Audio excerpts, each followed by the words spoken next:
রাষ্ট্র ভারত। কিন্তু বাংলাদেশ জাতিগতভাবে এই মুহূর্তে ডক্টর ইউনূসের নেতৃত্বে এমনভাবে ঐক্যবদ্ধ যা ভারতের কল্পনার বাইরে।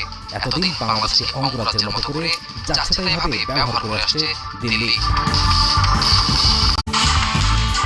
মুক্তিযুদ্ধে বিশেষ সুবিধা দিয়েছে এই দোহাই দিয়ে এতদিন পরোক্ষভাবে বাংলাদেশকে করায়ত্ত করেছে তারা। কিন্তু বৈষম্য বিরোধী ছাত্র আন্দোলনের বড় অভ্যুত্থানের পরই পাল্টে গেছে চিত্র।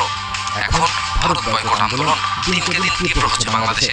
যে যত ভারত বিরোধী সে তত দেশপ্রেমী, এই স্লোগান এখন দেশের কোটি কোটি তরুণের মুখে মুখে।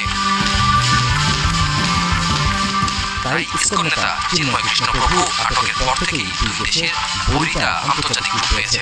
সংখ্যালঘুদের উপর হামলার কল্পিত কাহিনী বিশ্বের কাছে তুলে ধরে নালিশ করছে মোদী প্রশাসন। অথচ কর্তব্যপন্থী হিন্দু রাষ্ট্র ভারত বাংলাদেশের দূতাবাসেও হামলা করতে ছাড়েনি।